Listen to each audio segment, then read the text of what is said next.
दोस्तों, पिछले साल अक्टूबर नवंबर से सिर्फ सूर्यवंशी को छोड़ दिया जाए तो अभी तक कोई भी बॉलीवुड की फिल्म अपनी लागत भी नहीं निकाल पाई है।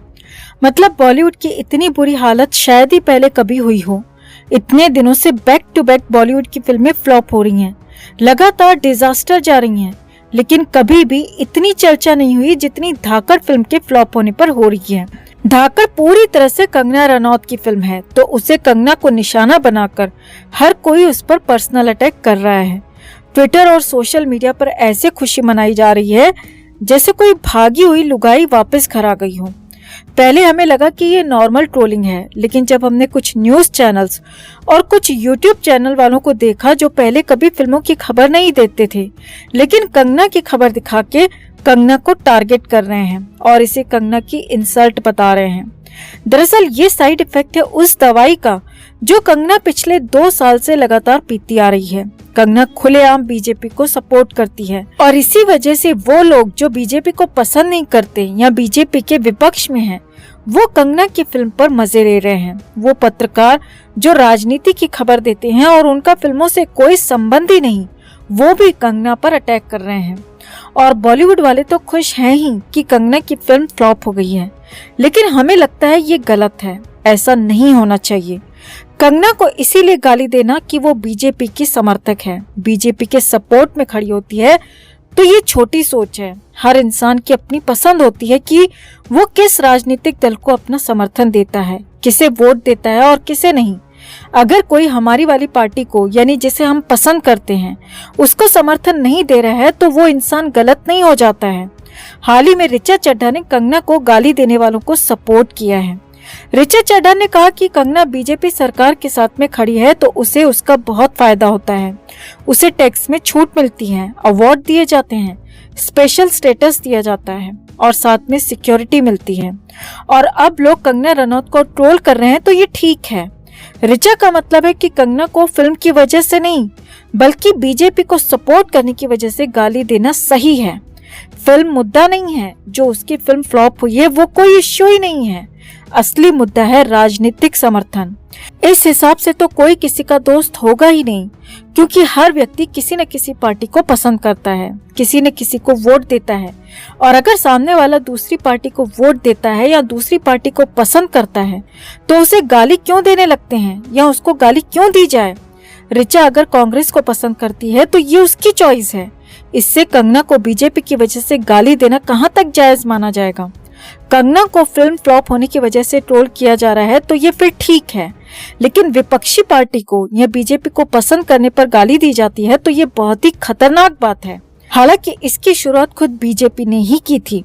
अगर कोई बीजेपी को सपोर्ट नहीं कर रहा होता है तो उसे एक ही झटके में गद्दार, पाकिस्तानी, बांग्लादेशी और देशद्रोही बोल दिया जाता है। अब वही हरकतें दूसरी पार्टी के लोग कर रहे हैं, दूसरी पार्टी के समर्थक कर रहे हैं, और इन सब में मजे वाली बात बताते हैं कि किसी भी पार्टी को घंटा फर्क नहीं पड़ता है कि कोई इंसान किसी पार्टी के समर्थन के चक्कर में अपना गला कटवा बैठा है। अगर आप किसी पार्टी को समर्थन देते देते मर भी जाते हैं ना, तो ये राजनेता, ये पॉलिटिकल पार्टीज उसका फायदा ही उठाएंगी। कोई आपकी माँ की, बहन की या बाप की सेवा करने नहीं आएगा। हमारी वाली पार्टी से अलग कोई दूसरी पार्टी को समर्थन दे रहा है तो आप उसे गाली देने लगे, गद्दार कहने लगे, तो आपसे बड़ा मूर्ख और आपसे बड़ा चू डैश डैश डैश कोई नहीं है। ऋचा चड्ढा अपने आप को बहुत पढ़ी लिखी समझती है और वो कंगना को सिर्फ इसीलिए गाली दे रही है क्योंकि कंगना बीजेपी की समर्थक है। तो खुद ऋचा क्या है? अगर ऋचा की हम बात करें तो ये खुद अनुराग कश्यप की चेली बनके इंडस्ट्री में फिल्में झटकती आ रही हैं।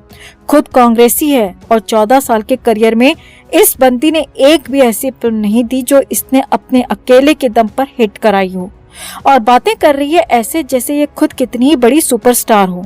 हम खुद ना तो किसी राजनीतिक पार्टी को पसंद करते हैं और सच बताएं तो ना ही किसी से नफरत करते हैं। जो अच्छा काम करेगी हम उसे खुलकर समर्थन देंगे, भले ही वो कोई भी पार्टी हो। जो बात सही होगी उसको सही बोलेंगे, जो गलत होगी हम उसको खुलकर गलत बोलेंगे, चाहे उसके लिए आप हमें गाली दें या शाबाशी दें।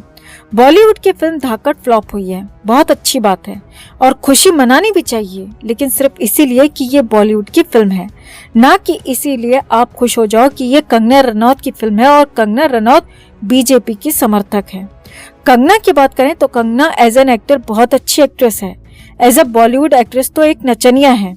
और बात करें एज अ बीजेपी समर्थक तो ये उसकी अपनी विचारधारा है, ये उसकी अपनी चॉइस है कि वो किस पार्टी को सपोर्ट करती है, किस पार्टी को अपना समर्थन देती है। इसके लिए हम उसे गाली नहीं दे सकते, हम किसी भी पार्टी के समर्थक को गाली नहीं दे सकते हैं। अगर वो दूसरी पार्टी को समर्थन देता है तो आप सभी लोग किसी न किसी पार्टी को पसंद करते होंगे, तो आप सबसे एक अनुरोध है, दूसरी पार्टी के समर्थक को गाली गलौज ना करें। दूसरी पार्टी को समर्थन देने का मतलब कोई गद्दार होना नहीं होता। हर किसी की अपनी अपनी विचारधारा होती है और हर किसी का अपना मन होता है, और इस देश में हर इंसान आजादी से किसी भी पार्टी को समर्थन दे सकता है। और जो लोग ये सोचते हैं कि बीजेपी नेता और कांग्रेसी नेता एक दूसरे को गाली देते हैं, एक दूसरे को नीचा दिखाते हैं और ये लोग आपस में एक दूसरे के दुश्मन हैं, ऐसा सोचने वाले लोग महामूर्ख हैं। ज्यादातर नेताओं के बच्चों की शादी विपक्षी पार्टी के बच्चों से ही होती है। यकीन ना हो तो गूगल चेक कर लेना, ये ज्यादातर नेता डायरेक्ट या इनडायरेक्ट एक दूसरे के रिश्तेदार होते हैं और ये सिर्फ राजनीतिक फायदे के लिए ही एक दूसरे को गाली देते हैं, और वो भी सिर्फ सामने आकर। पर्दे के पीछे हर पार्टी का नेता, हर बड़ा नेता एक दूसरे के साथ में मजे लेता है, एक दूसरे के साथ पार्टी करता है, एक ही प्लेट में खाना खाते हैं। लेकिन इस देश की जनता को ये छोटी सी बात कभी भी समझ में नहीं आई। अगर आप भी हमारी बात से सहमत हैं तो कमेंट में अपनी बात, अपनी राय जरूर रखें। वीडियो को लाइक और शेयर कर अपना प्यार और सपोर्ट भी जरूर दिखाएं। चैनल के साथ जुड़कर चैनल को सब्सक्राइब कर हमारी आवाज बने। सलमान खान के साथ अपनी शादी को लेकर सोनाक्षी सिन्हा भड़क गई हैं। इन दिनों सलमान के साथ सोनाक्षी की कई फेक फोटोज वायरल हो रही हैं, जिनमें कभी सलमान सोनाक्षी को रिंग पहनाते हुए नजर आ रहे हैं तो कहीं दोनों शादी के मंडप में बैठे हुए दिखाई दे रहे हैं। लगातार ऐसी फेक खबरों से सोनाक्षी परेशान हो गई हैं और अब उन्होंने इस पूरे मामले पर पहली बार अपनी चुप्पी तोड़ी है। रेडिट पर शेयर की गई एक पोस्ट के मुताबिक एक इंस्टाग्राम पेज से सलमान और सोनाक्षी की इस फोटो को शेयर किया गया था, जिसके कैप्शन में लिखा था कि सोनाक्षी और सलमान ने चुपचाप शादी कर ली है। इस फोटो को जब सोनाक्षी ने देखा तो वो बुरी तरह भड़क गईं और उन्होंने इस पर कमेंट करते हुए लिखा, क्या तुम इतने बेवकूफ हो कि असली और मॉर्फ की हुई फोटो में फर्क नहीं बता सकते? दरअसल कुछ महीने पहले ये खबर आई थी कि सोनाक्षी सिन्हा खान परिवार की बहू बन सकती हैं। मीडिया रिपोर्ट्स के मुताबिक सोनाक्षी इन दिनों सलमान के छोटे भाई सोहेल के साले बंटी सचदेवा को डेट कर रही हैं। अगर इन दोनों का रिश्ता आगे बढ़ता है और सोनाक्षी की बंटी के साथ शादी होती है तो उस हिसाब से सोनाक्षी सलमान के परिवार की बहू बनेगी। जब ये खबर सामने आई तो कई लोगों ने इसे गलत समझ लिया। उन्हें लगा कि अगर सोनाक्षी खान परिवार की बहू बन रही हैं तो वो जरूर सलमान से ही शादी कर रही होंगी, और इसी गलती की वजह से सलमान और सोनाक्षी की शादी की झूठी खबरें फैला दी गईं। आपका इस पर क्या कहना है? अपनी बात कमेंट में जरूर रखें और वीडियो को लाइक और शेयर कर अपना प्यार और सपोर्ट भी जरूर दिखाएं।